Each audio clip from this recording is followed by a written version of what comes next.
महाभारत के युद्ध के बाद कुछ वर्ष, करीब 12 वर्ष धृतराष्ट्र रहे राज्य में और उसको यज्ञ करने की इच्छा हुई। यज्ञ में दान पुण्य करके फिर वन में जाना है, तपस्या करके अपना जीवन सार्थक करना है। संयमी युधिष्ठिर को कहलवा के भेजा कि मुझे दान पुण्य करना है, अगर आप थोड़ा धन दे सकें तो मेरे को बहुत अच्छा लगेगा। महाराजा युधिष्ठिर ने जवाब में बहुत सुंदर व्याख्या की कि मेरा शरीर और मेरे भाई और मेरा परिवार ये सब के सब हम आपके हैं और ये राज्य भी आपका है। थोड़ा सा धन नहीं, आप यथेष्ट धन गौवें, हाथी, घोड़े, जिन वस्तुओं को दान में देना चाहते सब की सब वस्तुएं राज्य की आप उपयोग में लाइएगा। जिसने लाक्षागृह बनाने में हाथ दिया था, पता होते बताया नहीं था, ऐसे धृतराष्ट्र के प्रति युधिष्ठिर को तनिक भी वैर भाव नहीं है, इंद्रियों में संयम है। ये राज्य मिला है मेरे भोग के लिए नहीं, अगर यज्ञ करते हो तो प्रजा के उपयोग में आएगा तो मैं क्यों इनकार करता हूँ। युधिष्ठिर महाराज ने यज्ञ की व्यवस्था की और धृतराष्ट्र जिसको 1 तोला सोना देना चाहते थे उसको 10 दिया, जिसको 10 तोला देना चाहते थे उनको 100 दिया, जिनको 100 गाय देना चाहते थे विद्वानों को उसको 1000 दिया। धृतराष्ट्र खूब प्रसन्न हुए, युधिष्ठिर को खूब आशीर्वाद देकर फिर वनवास का रास्ता लिया। वन में तपस्या करते करते उनका चित्त बड़ा उद्विग्न रहता था, अपने बेटों की याद। गांधारी को भी अपने मृतक पुत्रों के प्रति आकर्षण याद रहती थी और धृतराष्ट्र को भी। कुंता जी भी साथ में गई थी। भगवान वेदव्यास जी संयम की मूर्ति वहां पधारे। वेदव्यास जी ने कहा कि तुम जिनकी याद करते हो और जिनको फिर से मिलना या देखना चाहते हो, तुम्हें उन पुत्रों का दर्शन कराने का मैंने पहले से ही ठान लिया है। जो कौरव युद्ध में मारे गए हैं, जो भी योद्धे युद्ध में मारे गए हैं वे स्वर्ग में वीर गति को प्राप्त हुए हैं, अर्थात स्वर्ग में हैं। मैं अपनी प्रतिस्मृति विद्या के बल से उनको आपके समक्ष कर सकता हूँ। उनसे आप वार्तालाप कर सकते हैं, मिल सकते हैं, बातचीत करके अपना दुख मिटा सकते हैं। हे धृतराष्ट्र, तुम ये ऐसा न सोचो कि मैं अंधा अपने बेटे को देख नहीं पाया, ये तो भगवान की लीला है। कुंता जी धृतराष्ट्र और गांधारी को संबोधित करते हुए भगवान वेदव्यास कहते हैं कि धृतराष्ट्र, ये जो कुछ महाभारत के खेल में हुआ है वो पहले से नियत था। कुछ स्वर्ग के तो कुछ पितृलोक के तो कुछ ब्रह्मलोक के जीव तो कुछ प्रेतलोक के जीव तो कुछ असुर लोक के जीव तो कुछ गंधर्व इस धरती पर आए थे और अपना अपना अलग अलग पाठ अदा करके युद्ध का निमित्त पैदा करके अपने अपने लोक में चले गए। मैं उन सब को अपने अपने उन लोकों से बुलाकर प्रतिस्मृति विद्या के बल से तुम्हारे सामने खड़ा करता हूँ। अगर तुम्हारी इच्छा हो कि विधवाएं बहुएं भी उनको मिले, वीरों से बातचीत करें, तो इस बात पर भी मैं राजी हूँ और तुम उनको भी बुला लो। तारीख नक्की हुई और वो राज्य में वीरों की जो पत्नियां थी, पति के विरह में या शोक में डूबी हुई थी, उनको भी बुलाया गया। इंद्रिय ग्राम को जीते हुए और कारक पुरुष योग विद्या में आखिरी शिखर को छुए हुए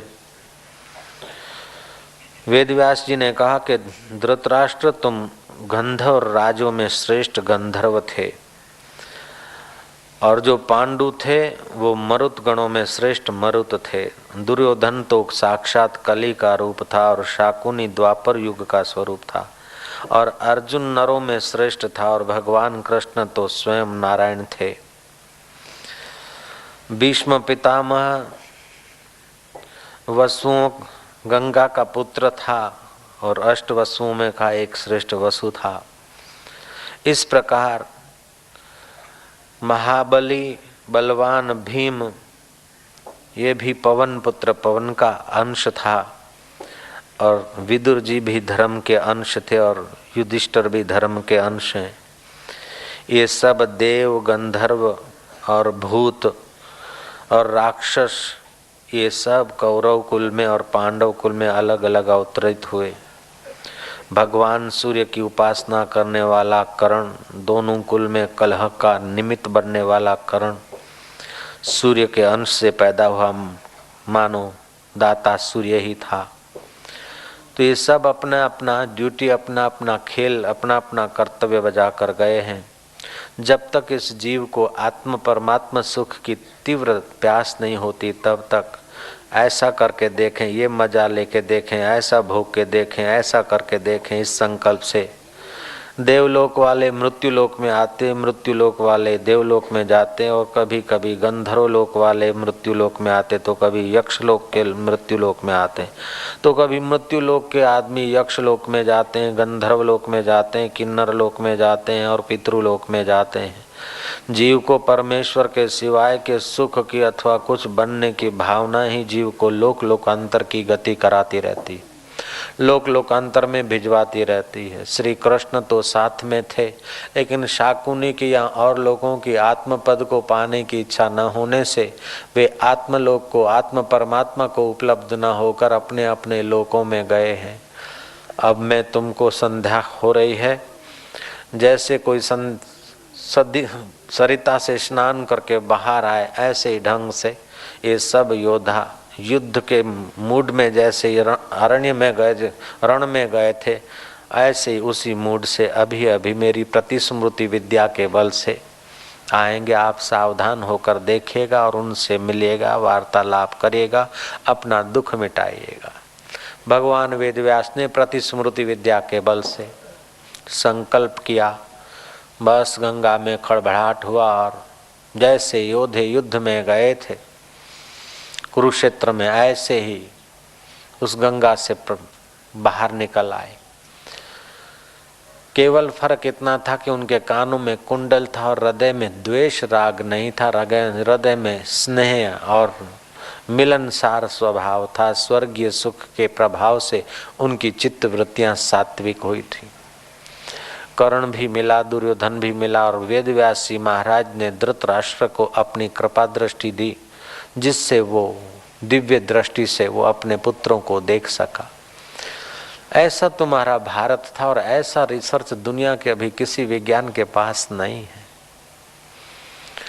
और फिर भी भारतवासी इंद्रिय सुख की लोलुपता में उलझे हुए देशों की नकल करने में अपने को चतुर मानते हैं और अपनी अध्यात्म विद्या भूलने का तो जाने उन्होंने ठेका ले लिया है। अपने को अंदर से हीन मानते हैं, अपनी भाषा को, अपने पहरवेश को हीन मानते और दूसरे की भाषा और पहरवेश को जल्दी धड़ाक से ले लेते। हृदय में ऐसी लघु ग्रंथि छुपी है कि वहाँ से जो कुछ भी आता है बढ़िया है।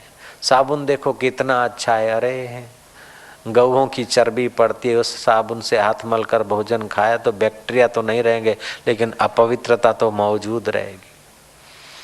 हम लोग पाश्चात्य जगत से इतना अंधे अनुकरण से इम्प्रेस हो गए कि पढ़े लिखे बड़े बड़े ऑफिसर भी पाश्चात्य गीत गाने में लग जाते हैं। उन बेचारों को पता नहीं कि तुम्हारे भारत में कितना सारा खजाना था और अभी भी छुपा हुआ है। ऐसे महापुरुषों के चरण में जाकर कुछ भारत की उस आध्यात्मिकता के प्रसाद को पाकर जीवन धन्य कर लो। डांस और मुर्गी और अंडा और विकार बढ़ाने वाला, उत्तेजना बढ़ाने वाला खुराक तो इंद्रियों को भोग विकार में गिरा देता और अंत में आदमी को नर मानव बनाता। वह आदमी को नर पशु बना देता है। जो इंद्रिय संयम करता है, सात्विक आहार, सात्विक पहरवेश आदि और सात्विक पुरुषों का संग करता है और सत्य स्वरूप ईश्वर को प्रीति करता है, वह ऐसा आदमी भले बाहर से गरीब दास दिखे फिर भी हृदय में तो अमीरों का भी अमीर हो जाता है।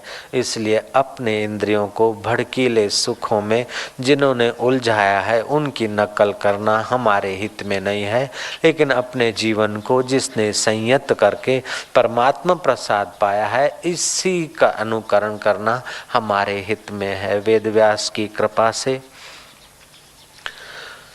धृतराष्ट्र ने, गांधारी ने, कुंता जी ने और बहुरानियों ने अपने अपने मृतक पतियों से वार्तालाप किया, बातचीत की।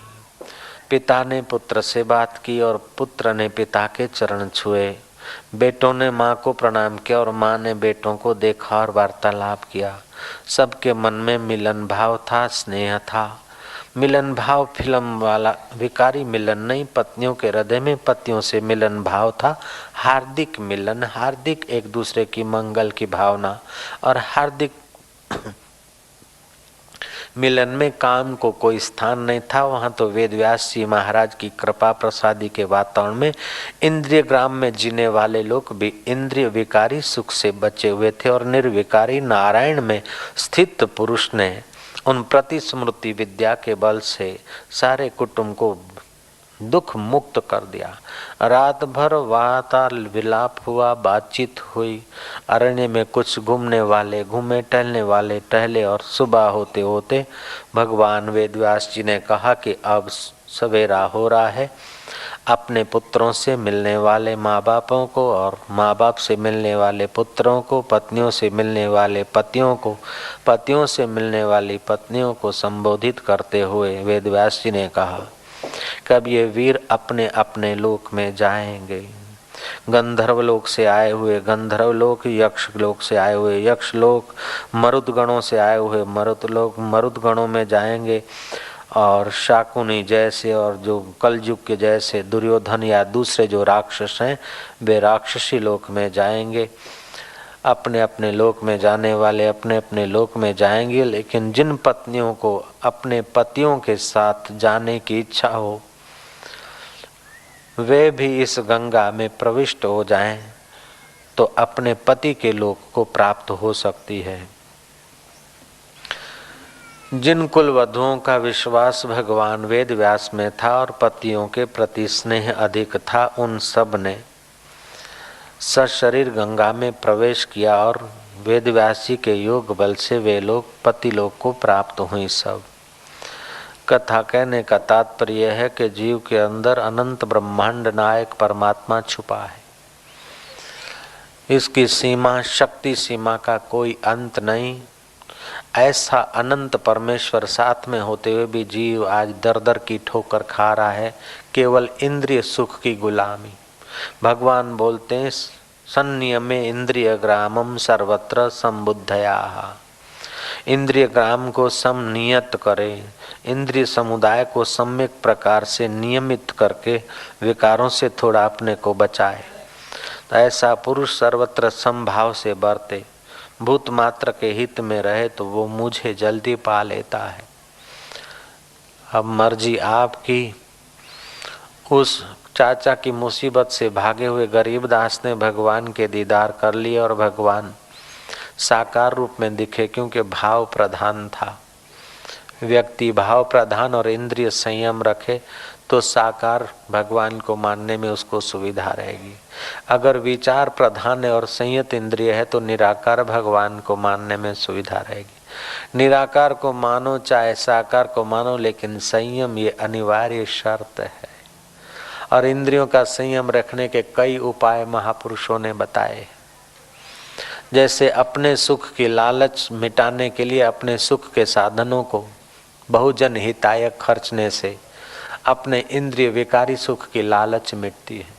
जिनके पास धन संपत्ति और सामग्री है वे बहुजन हिताय उसका उपयोग करें तो उनका विकार क्षीण होता है, और जिनके पास नहीं है वे केवल इच्छा ही त्यागें इंद्रिय सुख की तो उनका जल्दी काम बन जाता है। अपने सुख में रोने वाले तू मुस्कुराना सीख ले, औरों के दुख दर्द में आंसू बहाना सीख ले।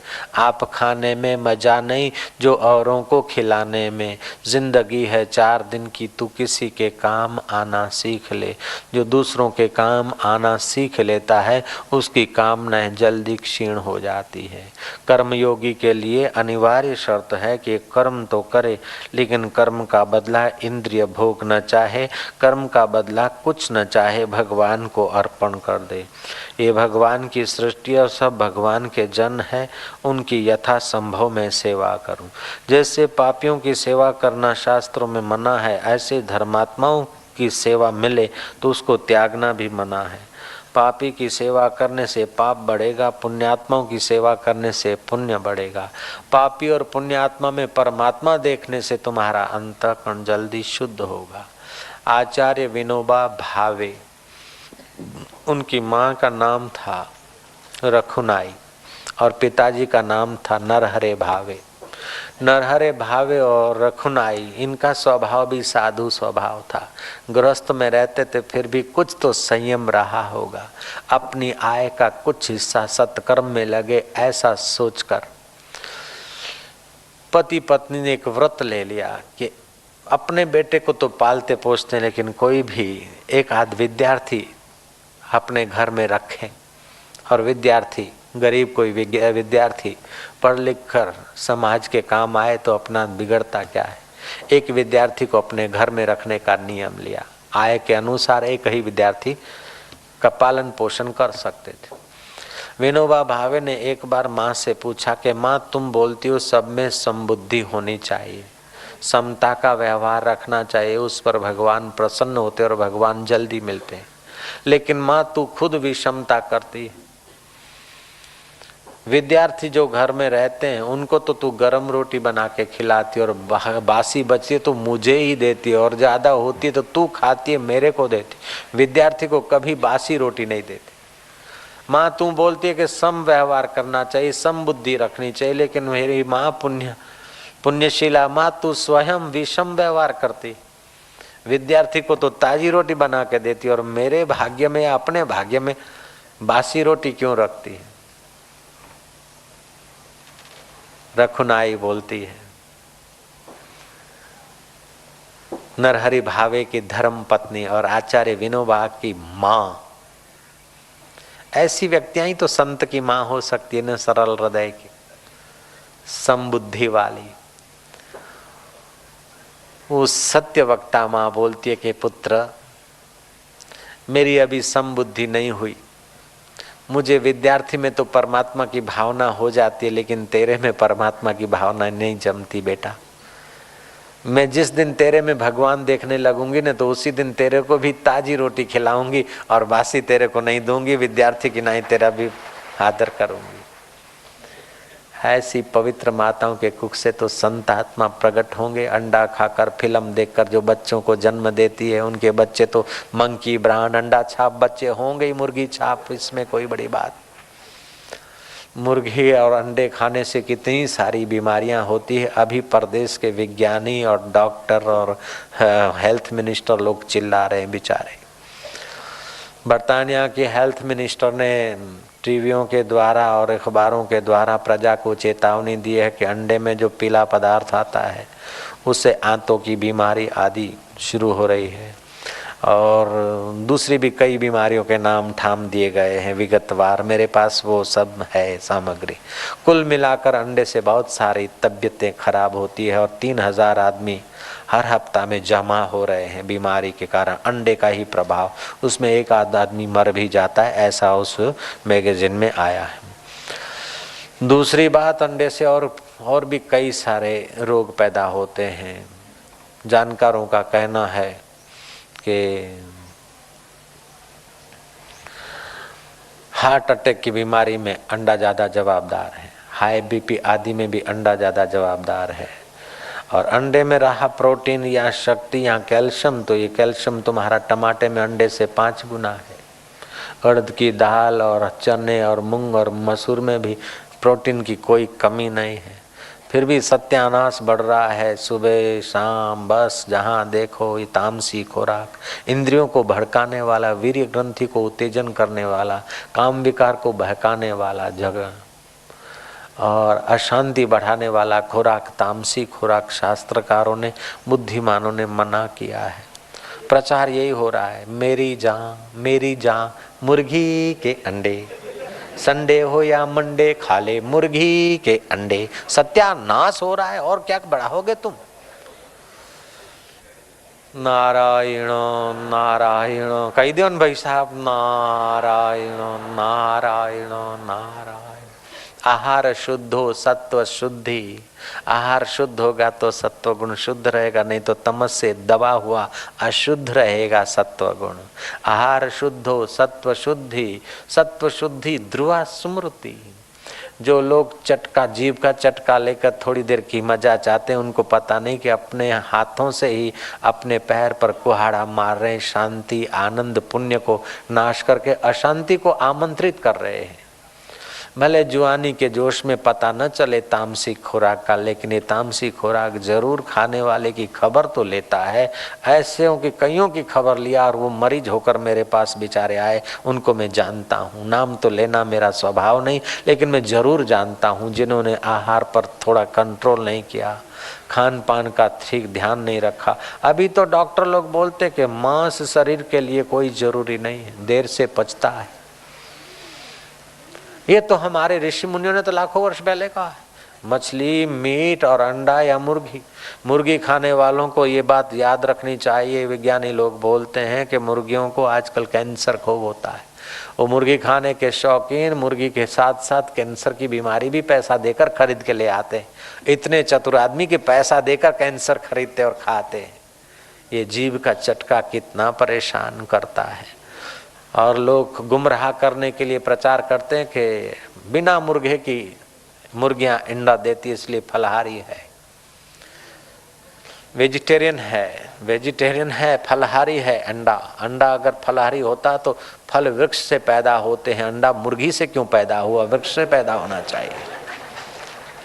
अंडा को अगर फलहारी बताते तो फलों में तो सी विटामिन फुल होता है और अंडे में सी विटामिन कहाँ है? 200 अंडे हड़प करो तो एक आंवला में जितना सी विटामिन है उतना सी विटामिन दिखाई देगा 200 अंडों में। अंडा फलहारी है, ये केवल गुमराह करने की बात है।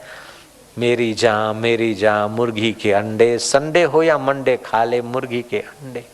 ये प्रचार होता है अपने देश के। ओ ठेठ त्यों थी, आखा देश में देखा है त्यों थी। खैर भगवान सबको सद्बुद्धि दे, सब अपने हैं, हम लोग पाश्चात्य इंद्रिय आकर्षण से आकर्षित हो जाते हैं। जो गिने गिनाए हम लोग जाते हैं न परदेश में, तो अपनी संस्कृति का प्रसाद हमने चखा नहीं, इसलिए पाश्चात्य कल्चर से हम इम्प्रेस हो जाते हैं और वही पाश्चात्य कल्चर भारत में हम घुसेड़ते जाते हैं। इसलिए भारत की दुर्दशा हो रही। उतनी लैंड नहीं और आदमी इतने ठंड में ठुठरते नहीं है कि उनको जरूरी है कि दारू पीना या सुकड़े कपड़े पहनना। यहाँ का पहरवेश, यहाँ का खान पान, यहाँ का रीति रिवाज, यहाँ के लोगों के लिए जो अच्छा था वो ऋषियों ने पहले बना रखा है। उन्हीं की शरण आने से ही सुख शांति संयम भुक्ति और मुक्ति में सफलता मिलती है। हरि ओम।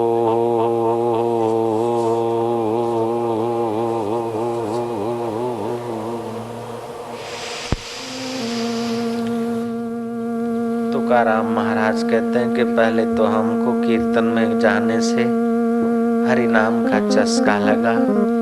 ज्यों ज्यों हरि नाम का चस्का लगा त्यों त्यों इंद्रियों के विकार क्षीण हुए। हे मेरे विठ्ठल, अब तो तेरी कृपा और तेरा भरोसा है।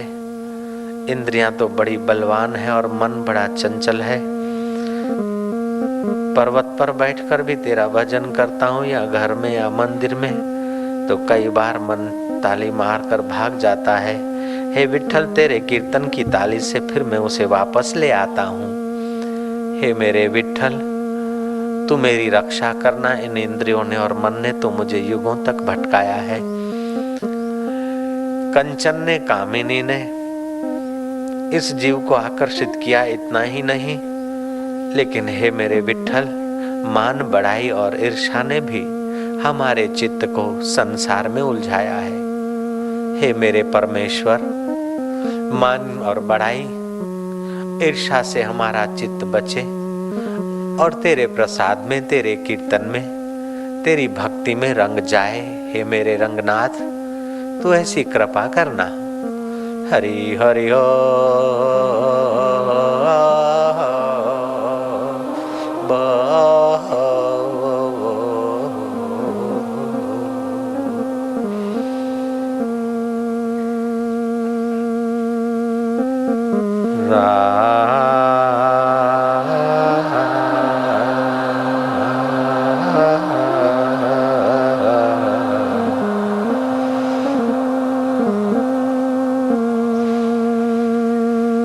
हे मेरे रंगनाथ, मैं तो हरि कथा सुनूंगा, संतों के पैर पकड़ूंगा, रंगशिला पर नाचूंगा और मन के खेलों को देखूंगा।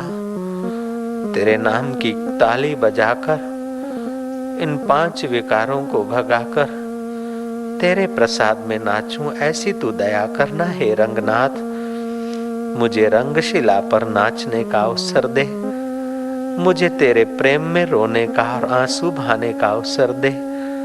विकारों में तो कई लोग रो रहे हैं,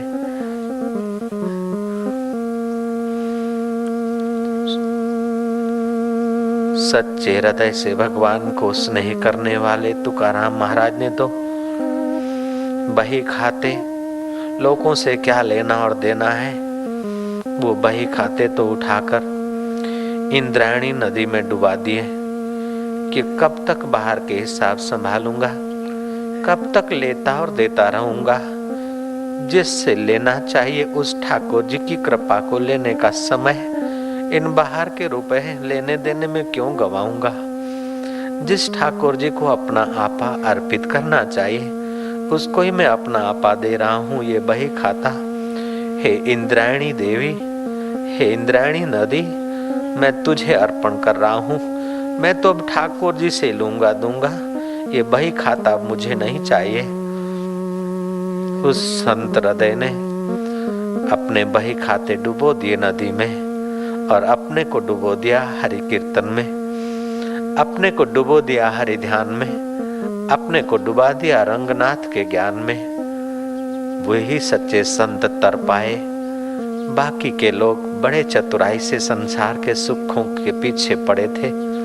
संसार ने उनको दुख ही दिया, परेशानी ही दी, अंत में सर धुन धुन कर पछता के मर गए और न जाने कौन से नरकों में या कौन से गर्भों में बेचारे घूमते होंगे। भगवान उनको भी सतमति दे, तुकाराम जैसी भक्ति हम लोगों को दे, तुकाराम जैसा त्याग और वैराग्य हम लोगों के हृदय में प्रकट हो। और रंगनाथ, संसार के रंग से रंगे हुए दिल तेरे रंग से रंग जाए, ऐसी तू कृपा करना प्रभु। हे परमेश्वर, हे प्राणी मात्र के सुहृद, पुत्रो कुपुत्रो जायस्ते तदपि माता को माता न भवति। हमको पुत्र होकर संसारी इंद्रिय विकारों में बार बार गिरते जाएं, फिर भी तू दया करके हमें ध्यान की जगह पर, संयम की जगह पर, सत्संग की जगह पर ले जाता है। ये तेरी कृपा है। हे परमेश्वर, ये कृपा बहुत सारी हो जाए। हे ईश्वर कृपा, हे गुरु कृपा, तू स्थायी रूप से हमारे हृदय में निवास कर। इंद्रिय विकार हमारे हृदय को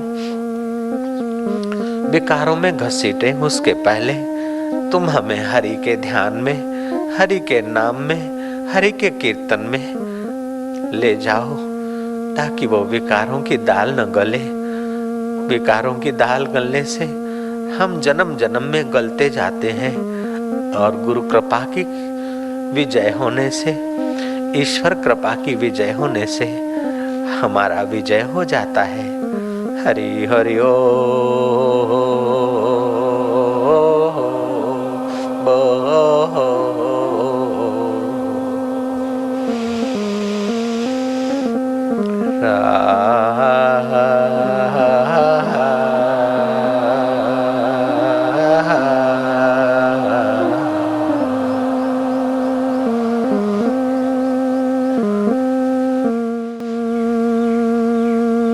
जैसे हीरे से हीरा काटा जाता है, ऐसे ही मन से मन को काटा जाता है, मन से ही मन को समझाया जाता है। ज्ञानेश्वर महाराज कहते हैं कि मन बड़ा चंड है, चंचल है, इंद्रियां बलवती है, जीव को संसारी विकारों में घसीट जाती है। फिर भी हिम्मत नहीं हारना चाहिए। जेवी हीरोनी हीरा चीरीजे, जेवी हीरोनी हीरा चिरीजे, तेवी मनाची मन धरीजे, तेवी मनाची मन धरीजे। हीरे से हीरा चीरा जाता है, ऐसे ही मन को मन से ही धरा जाता है। तो मन से ही ठाकुर जी को स्नेह करो, मन से ही प्राणी मात्र का भला चाहो। प्राणी मात्र का भला करने का साधन तुम्हारे पास संभव नहीं। सारे दुनिया के लोगों को रोटी खिला सको ये संभव नहीं। सब लोगों को बिना घर वालों को घर दे सको ये संभव नहीं हो सकता है।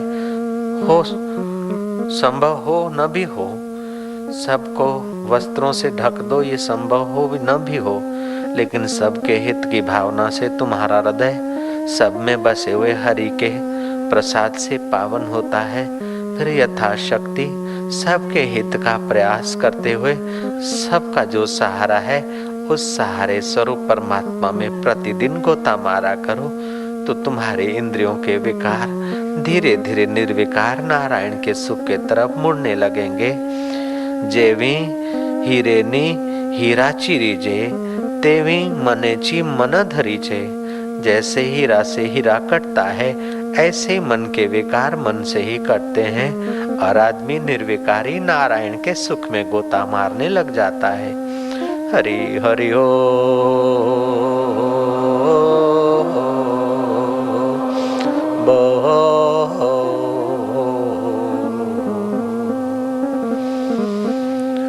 नाहं वसामि वैकुंठे, नाहं वसामि वैकुंठे, योगिनां हृदयेन वै, योगिनां हृदयेन वै।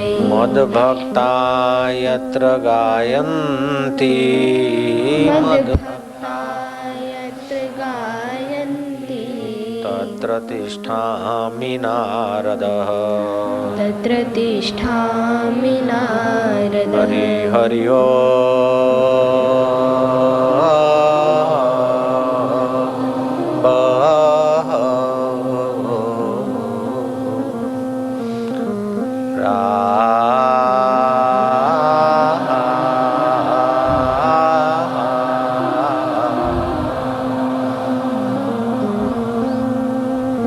मधुर मधुर नाम हरि, ओम पावन पावन नाम हरि, ओम दिलों का दुलारा नाम हरि, ओम कली का किनारा नाम हरि, ओम पावन पावन नाम हरि, ओम मधुर मधुर नाम हरि हरि।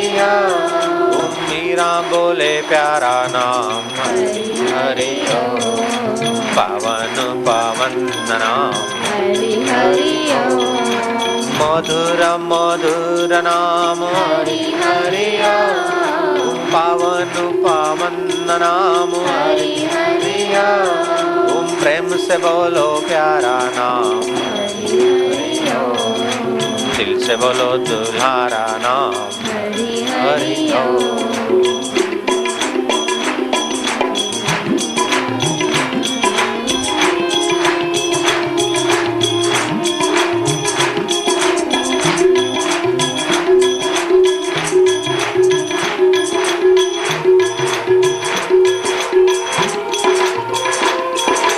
पावन पावन नाम हरि, ओम मधुर मधुर नाम हरि, ओम दिलों का दुल्हरा नाम हरि, ओम कली का किनारा नाम हरि हरि। ओम प्रेम से बोलो प्यारा नाम हरि।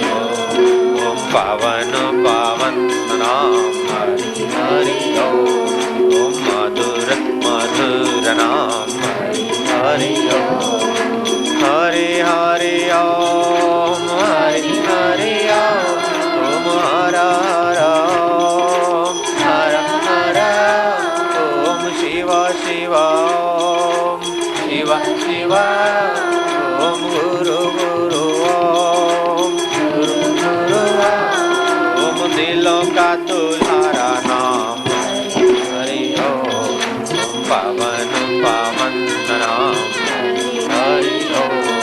हरि बोल।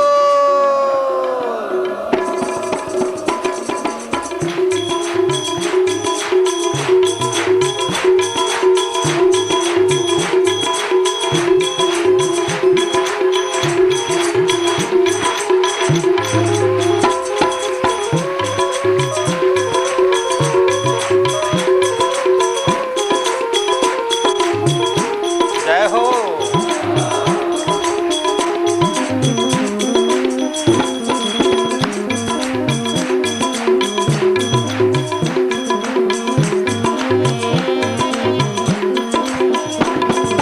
पावन पावन नाम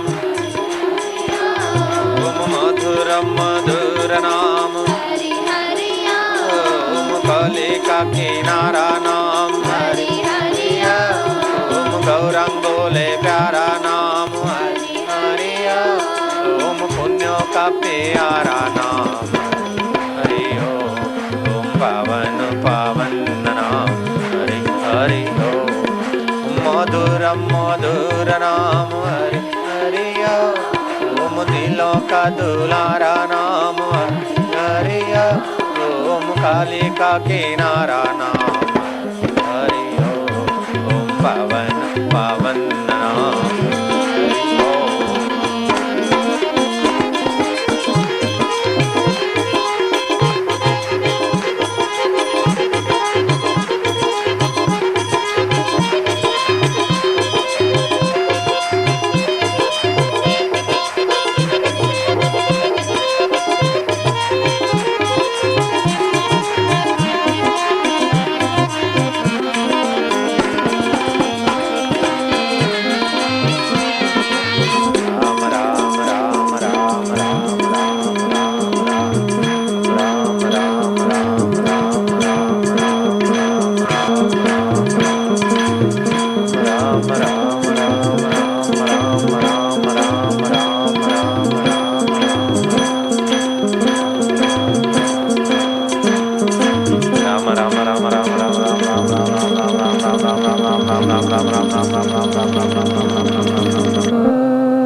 कीर्तनात् गोविंद स्मृति कीर्तनात् साधु दर्शन मात्रेण साधु दर्शन मात्रेण तीर्थकोटि फलं लभे तीर्थकोटि फलं लभे। गीता के श्लोक पाठ से, भगवान नाम कीर्तन से और साधु पुरुष के दर्शन से करोड़ों तीर्थ करने का फल होता है। गीता का श्लोक आपने पाठ तो किया, फिर से एक बार कर लेंगे। भगवान के श्रीमुख से जो गीता प्रकट हुई है उसके एक श्लोक का फिर से पाठ करेंगे। सब लोग बोर्ड के तरफ देख के भी कर सकते हैं। सन्निन्द्रियं संयमेन्द्रिय ग्रामं संयमेन्द्रिय ग्रामं संयमेन्द्रिय ग्रामं संयमेन्द्रिय ग्रामं सर्वत्र समबुद्धयः सर्वत्र समबुद्धयः सर्वत्र समबुद्धयः सर्वत्र समबुद्धयः ते प्राप्नुवन्ति मामेव ते प्राप्नुवन्ति मामेव सर्वभूतहिते रताः सर्वभूते हिते रताः सर्वभूतहिते रतः सर्वभूतहिते रताः। इंद्रिय समुदाय को सम्यक प्रकार से नियमित करके सर्वत्र संभाव वाले भूत मात्र के हित में रत वे भक्त मुझे ही प्राप्त हो जाते हैं। नारायण नारायण नारायण नारायण। विकारी सुख की अपेक्षा भावना का सुख बहुत अच्छा है।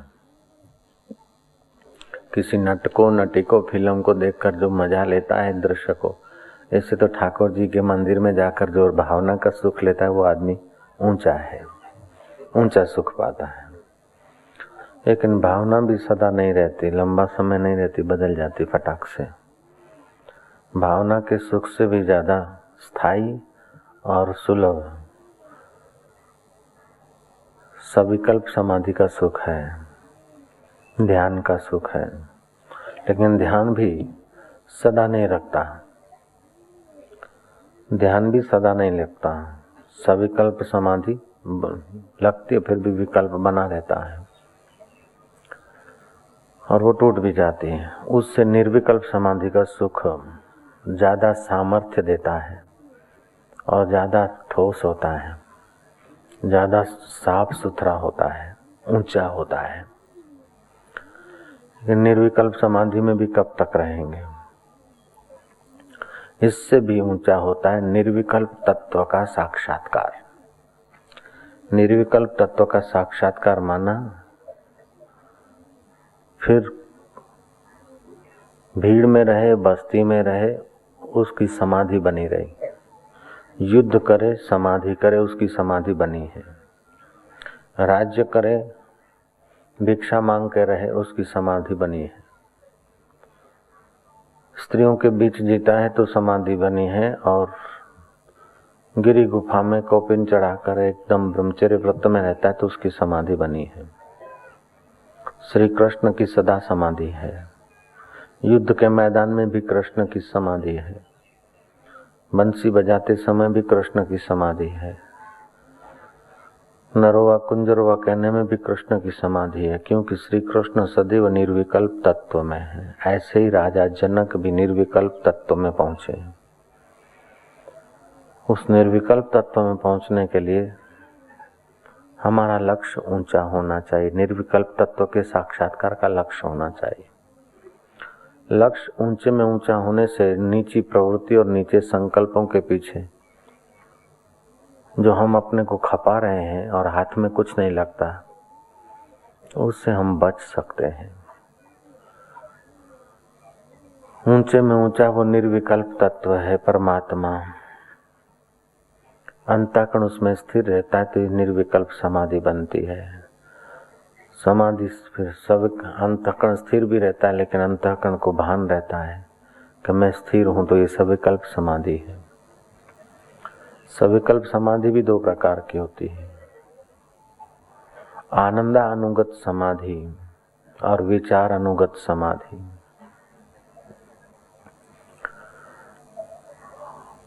आनंदानुगत समाधि में भी दो प्रकार हो सकते हैं। भगवत भाव का आनंद अथवा विचार रहित निर्विचार होने का आनंद, शांत आनंद, भावयुक्त आनंद अथवा तो शांत आनंद। विषयानंद, विद्यानंद, योगानंद, भावानंद, ये सब भाव विषय चीज अलग अलग है, लेकिन आनंद स्वरूप परमात्मा तो वही का वही। जैसे प्रकाश के आगे अलग अलग कांच रखते तो अलग अलग रूप से वो रंग दिखता है, ऐसे ही कोई श्री कृष्ण के भाव का आनंद लेता है तो कोई राम जी के भाव का, तो गुरुदेव के भाव का, तो कोई मातृ पिता के सेवा के भाव का, तो कोई राष्ट्र सेवा के भाव का। तो सब लोग जो मेहनत कर रहे हैं हकीकत में दिन रात सुबह शाम दौड़ धूप कर रहे हैं, कोई आदमी नास्तिक नहीं है, सब आस्तिक है। घोर नास्तिक भी गहराई से देखो तो आस्तिक है, वो आनंद तो चाहता ही है। नास्तिक किसी देवी देवता भगवान रीत रिवाज को नहीं मानता, लेकिन आनंद तो वो भी चाहता है। तो तत्व रूप से देखा जाए तो वेदांतिक दृष्टि से देखा जाए भगवान सच्चिदानंद स्वरूप है, आनंद स्वरूप है। सत्यम ज्ञानम अनंतम ब्रह्म, वो सत्य स्वरूप है, ज्ञान स्वरूप है, और अनंत जिसका अंत नहीं, वैसा वो अनंत है परमेश्वर। तो उस अनंत परमेश्वर को पाने की अथवा अनंत में टिकने की अथवा अनंत तत्व जानने की जो हमारे अंतःकरण में निश्चयात्मक बुद्धि बन जाए तो हमारे काफी समय, शक्ति और हल्के विचार, समय शक्ति बच जाती और हल्के विचार क्षीण हो जाते। तो ऊंचा संकल्प करने के लिए और ऊंचे संकल्प को सिद्ध करने के लिए हमारा अंतःकरण ऊंचा होना चाहिए। बाई हम ऊंचे महल में रहें लेकिन अंतःकरण हल्के विकारों में है तो कुछ नहीं बनता। बाहर हम साधारण व्यवसाय कर रहे हैं, रोहिदास की नाई, जूते चप्पल सी रहे हैं, चमड़े को हाथ लगा रहे दिन रात, लेकिन अंतःकरण में विकार और वासना नहीं है तो मन चंगा कठौती में गंगा। और उस पुरुष ने करके दिखा दी। मन चंगा तो कठौती में गंगा, चमड़ा भिगाने की जो कठौती थी उसी में गंगा बता रहे वो। तो मन चंगा होता है कि विकारों का सुख छोड़कर आत्म सुख की मांग पड़ जाए मन में, तो मन चंगा हो जाता है। इंद्रिय सुख, सेक्स का सुख, देखने सूंघने चखने का सुख को छोड़कर आत्म सुख की मांग अगर तीव्र हो जाए तो मन चंगा होगा। आत्म सुख की मांग शिथिल हो रही है तो वाहवाही के सुख में फंसेंगे, सूंघने के सुख में फंसेंगे, सेक्सुअल सुख में फंसेंगे और वहां सुख में आदमी टिक नहीं सकता, वासना में फंस जाता है। तो जैसे हड्डी चबाते चबाते कुत्ते की मेड़ों से खून बहता और कुत्ता समझता कि यहाँ से मजा आ रहा है, ऐसे मनुष्य अपने को खपा खपा के समझता कि इन चीजों से सुख आता है। असली में वो सुख नहीं, वो दुखी दुख भोगते बेचारे, कंगाल के कंगाल रह जाते। आत्मधन उनके भाग्य में होते हुए भी वो पा नहीं सकते, क्योंकि लक्ष्य ऊंचा नहीं है, साधन ऊंचा नहीं है। ऊंचा साधन है कि आत्मा का सुख पाने के रास्ता ऊंचा साधन है, और नीचा साधन है कि विकारी सुख पाकर अपने को धोखे में रखना। जैसे प्यास मिटाने के लिए ऊंचा साधन है गंगा जल, लेकिन नीचा साधन है दारू पी के प्यास मिटाना। तो दारू में तो परिश्रम भी है और नुकसान भी है, ऐसे ही विकारों में परिश्रम भी है, नुकसान भी है। तो और विकारी इच्छाएं, सब आदमियों की सब इच्छाएं पूरी नहीं हो सकती। इच्छा पूरी करना आपके वश की बात नहीं है, लेकिन इच्छा निवृत्ति करना तो अपने सब के वश की बात है। वासनाओं को पूरी करना ये सब के वश की बात नहीं है। वासनाएं पूरी नहीं होती, गहरी हो जाती है। मानो मेरे मन में वासना है दारू पीने की, जरा सा मैंने पी लिया, फिर कल जरा सा पी लिया, तो वासना मिटी नहीं, लेकिन दारू पीने की वासना गहरी हो गई, बीड़ी पीने की वासना गहरी हो गई, चाय पीने की वासना गहरी हो गई, फिल्म देखने की वासना गहरी हो गई। ऐसे पत्नी पति के सुख की वासना है तो चलो पत्नी से मिल ले या पति से मिल ले, वासना पूरी कर दें। नहीं, वो वासना का हल्का सा झलक जैसा सुख का भास होता है, शक्तियां अपनी नाश होती और वासना गहरी उतरती। तो जितना स्त्री पुरुष साथ में रहेंगे उतना ही वासना गहरी उतरती जाती, वासना मिटती नहीं। शरीर कमजोर हो जाता है, उबान हो जाएगी, थकान हो जाएगी, लेकिन वासना भोगने से नहीं मिटेगी। वासना विचार करने से और हिम्मत करने से और राम का बल लेने से ही ये काम की वासना मिटती है। ईश्वरीय बल लेने से हल्की वासनाओं के साथ आदमी जूझता है और देर सबेर सफल हो जाता है। और हल्की वासना भोगते भोगते कोई तृप्त हो गया हो या मुक्त हो गया हो, आज तक मैंने सुना नहीं।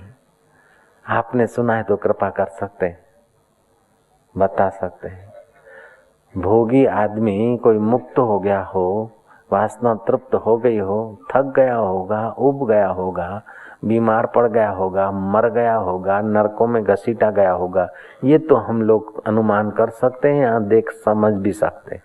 लेकिन वासना पूरी करके, वासनाएं भोग कर कोई आदमी मुक्त हो गया या भगवान मिल गया उसको, वासना भोग कर अशांत हुए, ऐसा तो हम देख सकते हैं। वासना भोग कर गुलाम हो गए, गुरु बड़ा वाइसरा जिसकी सिग्नेचर से सिपाही मर मिटते बेचारे, वो वाइसरा लेडी के गुरु करता है, सारा उसका बड़प्पन जरा सा शिष्णाइंद्री की वासना में खत्म हो जाता है। जानामि धर्मम न च मे प्रवृत्ति, जानामि अधर्मम न च मे निवृत्ति। धर्म क्या है ये जानते हैं, लेकिन वासना ऐसा अंधा बना देती है कि धर्म पर चल नहीं सकते। और अधर्म क्या है ये भी जानते हैं, लेकिन वासना इतना अंधा बना देती है कि अधर्म से बच नहीं सकते। तो अब उपाय यह है कि अपने अंदर बल लाओ। जानते हो तो चलो, बोले ताकत नहीं है। जानते हो अधर्म को तो बचो, बोले ताकत नहीं है। ताकत नहीं है तो भगवान के नाम का जप और प्राणायाम आपके तन को तंदुरुस्त और मन को आध्यात्मिक ताकत देगा। इसलिए चलो संध्या के प्राणायाम करते हैं। इतना लंबा व्याख्या करना पड़ता है प्राणायाम कराने के लिए, क्यों? क्या कलयुग का आदमी है, इससे क्या फायदा उससे क्या फायदा करके छोड़ देगा, 2 दिन करके छोड़ देगा। आप लोग कभी न छोड़ो संध्या, इसलिए ये सब लंबी व्याख्या करनी पड़ती है। प्रतिदिन आप प्राणायाम करने की कृपा करो। गुरु भक्ति भी भावना से होती है, सेवा भावना से होती है, भक्ति भी भावना से होती है। भावना का सुख मजबूत हो जाए तो सविकल्प समाधि में बदल जाता है। सविकल्प समाधि मजबूत हो जाए तो निर्विकल्प समाधि का रूप लेती है। और उस समय सतगुरु कोई तत्ववेता हो तो निर्विकल्प तत्व का उपदेश देकर निर्विकल्प तत्व का साक्षात्कार करा दे। अगर रास्ते में ही कोई गड़बड़ हो गई और शरीर पड़ गया, गिर गया, मुक्ति की तीव्र इच्छा नहीं है तो ऐसा साधक ब्रह्मलोक अथवा भाव समाधि तक पहुंचाए तो स्वर्गलोक अथवा सत्कर्म तक पहुंचाए तो स्वर्गलोक का सुख भोगता है, फिर आकर मनुष्य जन्म पाता है। जैसा संग रंग मिलता है ऐसी फिर उसकी यात्रा होती है। लेकिन हृदय में उद्देश्य ऊंचा है और दृढ़ है तो वो साधक किसी कारण से अपनी साधना पूरी नहीं कर पाता, मर जाता है। तभी भी उसको अगले जन्म की हुई साधना का प्रभाव उसे फिर परमात्मा की प्राप्ति के तरफ ले चलता है। ऐसे एक साधक की जीवन घटना है। वो साधक रामानंद स्वामी की सेवा करता था। गुरु जी की भिक्षा लेने गया, देरी हो गई किसी कारण से, तो ब्राह्मणों की बस्ती जल्दी भोजन कर लेते। वो एक किसी बनिया के पास पहुंचा। ऐसा बनिया था जो चमड़े का धंधा करने वाले लोगों को ब्याज पर पैसा देता था। 1 रुपए पर 2 आना, 12 टका होता है 2 आना माने 12.5 टका। उस ब्याजखोर के घर की भिक्षा ले आया। गुरुजी को तो भिक्षा मिली, गुरुजी ने भोजन खाया, लेकिन भोजन के बाद शाम को थोड़ा आराम करके 10, 15, 25 मिनट शास्त्रादि पढ़ा और बाद में जब संध्या वंदन करके समाधि में बैठने का गुरु ने प्रयास किया तो आज ध्यान नहीं लग रहा है, मन शांत नहीं हो रहा है और हल्के विचार आ रहे हैं। गुरु जी का हृदय स्वच्छ और हल्के विचार। चेला जी को बुलाया कि आज अन्न कहाँ से लाया था, सच बता। शिष्य गुरु के आगे झूठ बोले तो उसको 1000 गुना पाप लगता है, ऐसा वो शिष्य जानता था। जैसे साधारण आदमी की सेवा करने से जो पुण्य होता है श्रेष्ठ पुरुषों की सेवा से 1000 गुना ज्यादा होता है, ऐसे साधारण आदमी के आगे झूठ बोलने से जो पाप लगता है श्रेष्ठ पुरुषों के आगे बोलने से उस 1000 गुना ज्यादा होता है।